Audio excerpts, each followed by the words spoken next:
네, 전국 현안 짚어보겠습니다. 신지호 전 새누리당 의원입니다. 어서 오세요. 네, 안녕하세요. 네, 어젯밤 어떻게 보셨습니까? 국회 상황. 저는 어제 이제 두 가지 일이 벌어졌잖아요. 더불어민주당 내에서는 이제 그 당 대표 임기를 좀 자유롭게 해주는 그 당원 개정안이 의결이 됐고, 네. 국회에서는 또 이 민주당의 단독 원구성 11개 상임위원장. 예. 이게 이제 이재명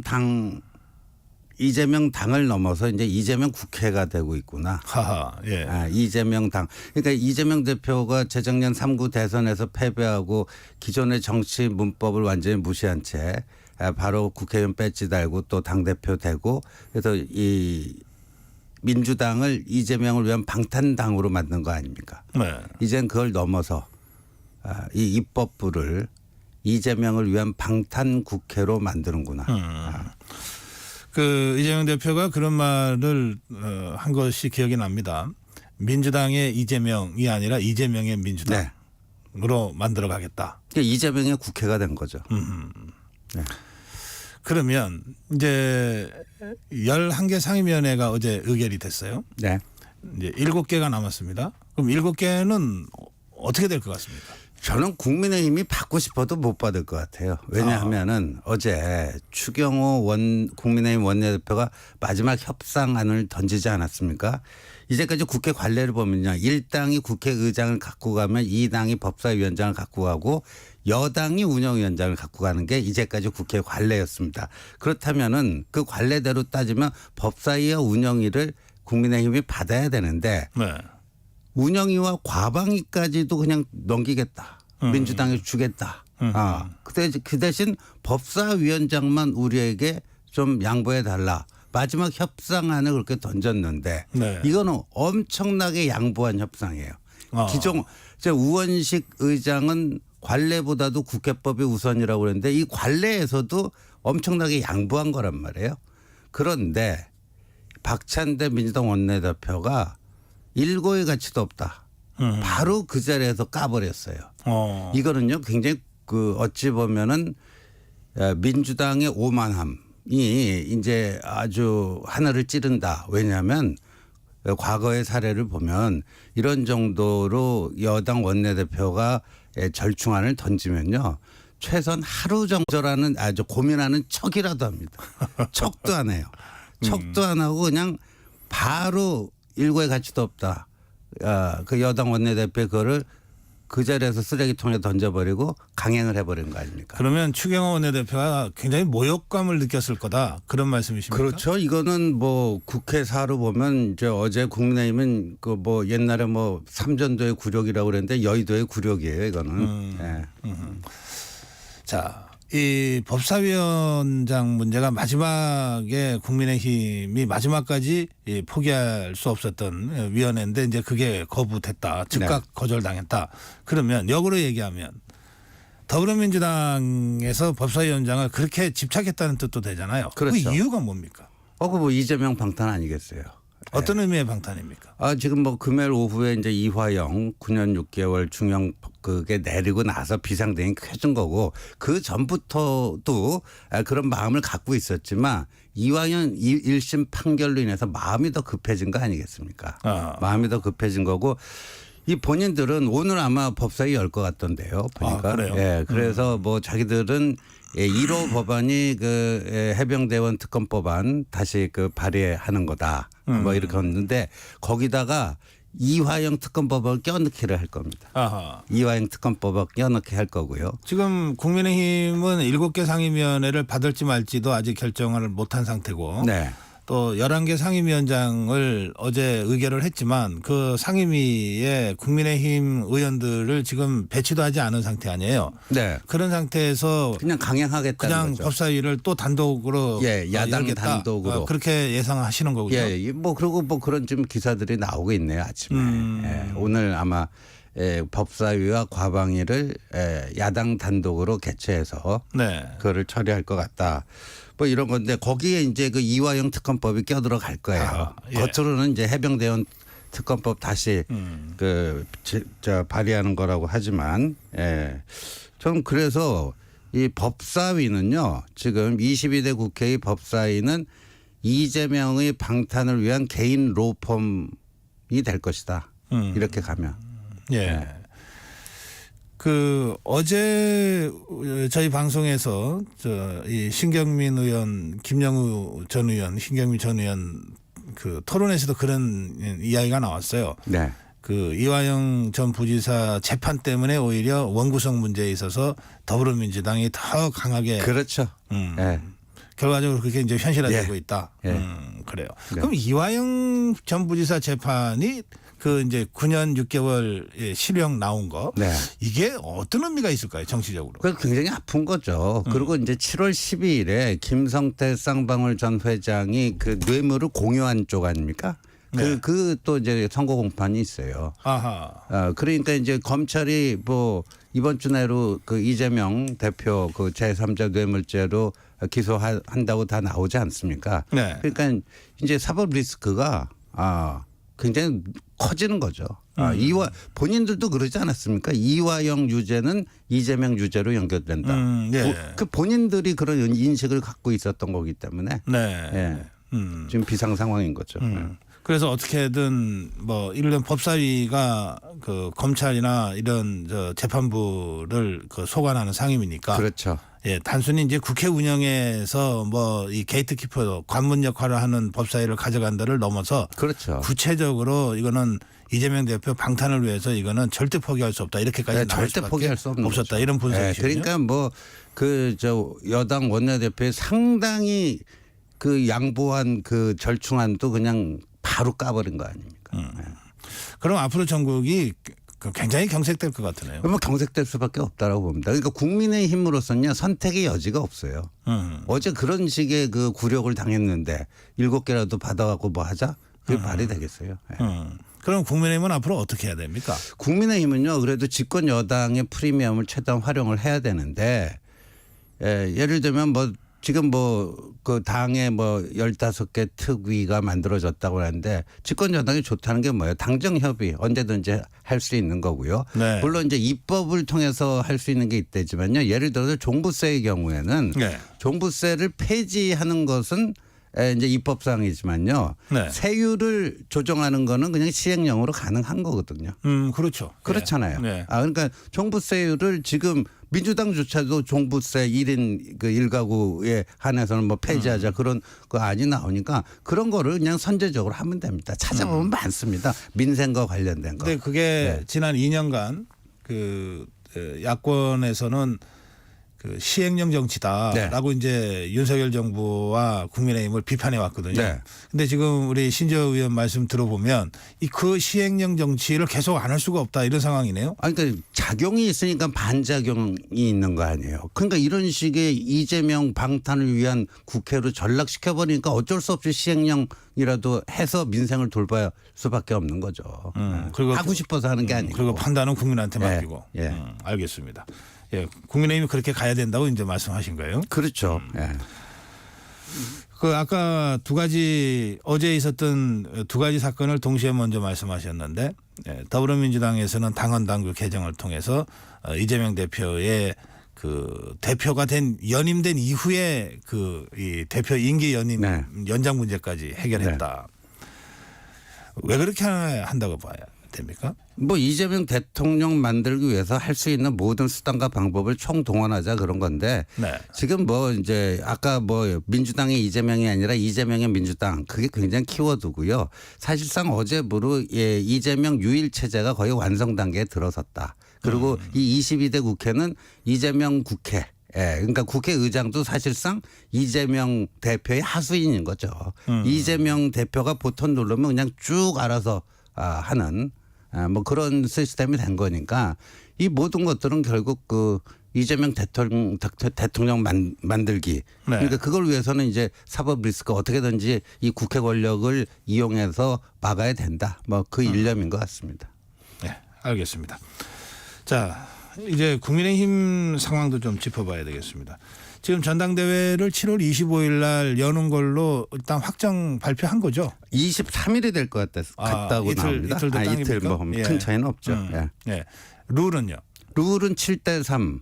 그다음에 단일 지도 체제. 네. 기존대로. 예. 예. 어떻게 평가하세요? 뭐 그렇게 될 수밖에 없었는데 황우려 비대위원장이 쓸데없는 분란을 좀 야기했다. 그리고 국민의힘이 지금 저 이재명의 민주당이 저런 식으로 폭주를 하는데 지금 이런 거 가지고 한각에 내부적으로 무슨 에너지를 낭비할 땐가 전혀 아니라고 봅니다. 네. 불필요한 논란을 야기시켜서 굉장히 소중한 시간을 낭비를 했다라고 봅니다. 근데 어쨌든 이렇게 될 것이었다 이런 말씀이죠. 네. 그럼 전당대회는 어떻게 전개될까요? 뭐 저는 한동훈 전 위원장 출마한다고 보고요. 그 밖에 이제 다른 분들이 누가 나올지는 뭐 본인들 의지에 달려 있으니까. 근데 이제 뭐 흥행에 성공하는가 여부가 관건이다 그러는데 저는요 그 관점도 조금 이제 고개가 갸우뚱해지는데 예를 들어서 2004년에 당시 한나라당이 노무현 전 대통령 그 당시 대통령에 대한 탄핵 소추를 좀 무리하게 추진해갖고 이른바 탄핵 역풍을 맞아가지고 그래요. 그 17대 총선인가요? 패배하고 그래서 뭐 그 저 천막당사 치고 그랬잖아요. 근데 그 위기에서 박근혜 지금 당시 국회의원이 당 대표가 됩니다. 네. 되면서 그 위기를 수습해 나가는 그 구심점 역할을 하지 않습니까? 근데 그때 박근혜 국회의원이 그 전당대회 나고 당 대표 될 때 무슨 강력한 경쟁자가 있어갖고 흥행이 되고 뭐 그랬습니까? 아니에요. 누가 봐도 그냥 박근혜 의원이 되겠구나. 그리고 흥행으로 따지면요 가장 치열했던 게 김무성 서청원 그 전당대회였습니다. 그때 치열했죠. 그리고 치열해갖고 흥행은 잘 됐죠. 그리고 결과가 좋았습니까? 네. 그 지금 상황에서 대다수 언론은 한동훈 비대위원장 전 비대위원장의 출마를 예상하고 또 출마한다면 당선 가능성이 매우 높다 이렇게 지금 보도를 하고 있어요. 신재호 의원은 어떻게 예상하세요? 저도 뭐 이변이 없는 한 그렇게 뭐 갈 거라고 보는데 이제 뭐 한동훈 위원장이 이제 당 대표가 되면 어떤 모습을 보여줍니까? 그러니까 지난번에는 구원 투수로 등판한 거고요. 이번에는 선발 투수로. 비대위원장은 원래 그렇죠. 예, 그럼 구원 투수고 이번에는 선발 투수 아니에요. 오롯이 이제 한동훈의 정치력과 그런 것들이 시험대 위에 올라갈 것이다 이렇게 봅니다. 잘할 것 같습니까? 잘 하도록 뭐 좀 그렇게 해야 되지 않을까 싶습니다. 예. 알겠습니다. 자, 이 다른 현안들도 몇 가지가 있어서요. 그 유전 문제 가지고 그 이제 야권에서 상당히 거센 또 비판을 하고 있습니다. 그리고 이게 그 시추공 하나 뚫는데 뭐 1,000억 가까이 든다고 하는 보도가 나오면서 그게 예산 집행이 돼야 되는데 예산 심의권은 또 국회에서 더불어민주당과 야권이 갖고 있으니까 이제 그런 차원의 이제 그 이야기들도 벌써 나오고 있는데 이 문제는 어떻게 풀어가야 된다고 보십니까? 그래서 그 최대한 뭐 그 오해가 없도록 그 야당이 제기하는 그 의혹에 대해서 최대한 성실하게 답변하고 의혹을 해소해야 되는데 그럼에도 불구하고 예산 편성 그러니까 예산 편성권 정부인데 예산 심의하고 그거를 예산 그 승인을 안 해줄 경우에는요 또 뭐 안타깝지만 뭐 비상수단을 써야 된다든가 뭐 정부 예비비라든가 뭐 그런 게 돼야 되는데 그렇게 안 됐으면 좋겠는데 하여간 뭐 그건 또 그 주도권을 지금 야당이 쥐고 있는 거니까요. 네. 그 왜 대통령이 발표를 했냐 이런 비판들도 있던데 그 점은 어떻게 생각하세요? 글쎄요, 뭐 그것까지는 모르겠어요. 이제 이 모든 거는요 과정보다도 결과입니다. 결과. 네, 결과. 네. 기름이 나오면 네, 또 안 뭐 나오면 모든 것이 다 정당화되고 근데 합리화되는 그 결과라는 게 뭐 상당한 시간이 경과돼야 우리가 알 수 있는 거 아니에요. 근데 뭐 시추 결과는 뭐 내년 상반기 정도는 나온다고 하니까요. 네. 1차 그 결과를 네. 보고 얘기하자. 예. 그 의료계 휴진 문제가 우리 많은 국민들을 좀 걱정하게 만들고 있어요. 네. 어떻게 평가하세요? 지금 정부의 대응과 또 의료계의 행동. 그래서 전 정부의 대응에 좀 아쉬운 점이 많이 있는데 네. 그것도 여기 평가하려면 얘기가 길어지고 지금 여기까지 오지 않았습니까? 네. 그런데 이제 교수들이 파업에 나서겠다고 하는 것은 좀 지나치다. 오히려 이제 본인들 스스로가 사회적으로 고립될 오히려 자충수가 될 가능성이 높다. 이렇게 좀 보여집니다. 예. 중단해야 된다. 네. 저 집단 휴진까지는. 예, 근데 그건 좀 지금 심하죠. 예. 예, 의료계는 지금 의협집행부나 이 상황을 이끌고 있는 분들이 굉장히 강경한 것 같던데요. 그래도 그렇게 강경하게 해서 본인들이 얻을 게 무엇이고 그러니까 너무 이제 이 큰 판을 봐야지. 그러니까 의료계가 국민들과 함께 가야지만 뭔가 그 의미 있는 성과를 거둘 수 있을 텐데 지금은 그 역방향이다. 그런 생각이 좀 듭니다. 네, 좀 크게 보자. 네. 그래요. 그 아까 그 좀 제가 그 얘기 좀 하고 싶었는데 어떤 말씀이에요? 그 요새 이제 그 헌법 84조 그 해석 문제로 여러 가지 논란이 많습니다. 대통령이 됐을 때. 예. 그 이제 탄핵 소추에 예. 이제 그 뭐 재판이 포함되는지 안 되는지 그래갖고 뭐 보니까 뭐 찬성하는 법학자 반대하는 법학자 이렇게 쭉 나오는데 네. 저는 그런 생각이 들어요. 만약에 그 대통령에 당선되기 전에 그런 모든 재판이 중지된다라고 하는 그런 해석으로 가면요. 예. 아주 극단적인 경우에 살인은 저지르고 하급심에서 법정 구속이 돼서 그 구치소 생활을 하고 있는데 출마했어요. 옥중 출마 가능하잖아요. 그렇죠. 예, 유죄 확정되기 전까지. 예, 대법원 확정 판결까지는 옥중 출마 가능해요. 네. 옥중 당선이 됐어요. 그러면 어떻게 해야 되죠? 풀려나야 됩니까? 이런 문제까지도 포함해서 지금 고민을 해야 될 때다. 그래요. 최악의 경우에는. 예, 저는 사실 그 논의는 너무 앞서가는 논의라서 제가 이게 근데 앞서가는 건지 지금쯤 이제 대선이 가까워져서 이 논쟁이 벌어지면 이게 오히려 더 꼬입니다. 그런 그러니까 점도 좀 있겠지만. 시간적 여유를 두고 좀 다뤄야 되지 않을까 하는 차원에서 좀 말씀드립니다. 저리고 이런 문제는 진짜 이 헌법학자들이나 형사사법 체계에 대한 어떤 전체적인 그 이해와 입장을 갖고 있는 분들이 논의를 하는 것이 제일 건강하다고 보는데 이렇게 해놓고 정치권이 이 논쟁을 시작해 버리면 결론은 빤한 거 아니에요? 그 정치권뿐만 아니라 정치권도 뭐 그 나름대로 입장 피력을 해야 될 거고 예. 뭐 법적에는 법적대로 하고 그다음에 일반 국민들의 또 여론도 있지 않겠습니까? 이거 한번 사회적으로 걸러져야 된다고 생각합니다. 네. 네. 한두 가지 문제만 더 짧게 더 짚을게요. 이 국민권익위원회 결정은 어떻게 보셨습니까? 그거는 그렇게 나올 수밖에 없는 거 아닙니까? 지금 뭐 그 청탁금지법의 법 조항에 충실한 결정이다 이렇게 봅니다. 네. 네. 이게 이게 윤석열 대통령과 김건희 여사가 해외 순방하는 날 뭐 발표 시점을 일부러 잡아서 면죄부 주려고 했다 이런 식의 그 비판도 있을 것 같은데. 또 그게 뭐 확인이 됩니까? 예를 들어서 용산 대통령실의 지시가 국민권익위에 있었고 국민권익위원회가 아주 순한 양처럼 곧이곧대로 따라서 했다. 뭐 이런 뭐 확인될 수가 있겠습니까? 그게 우연의 일치인지 저는 뭐 우연의 일치라고 봅니다.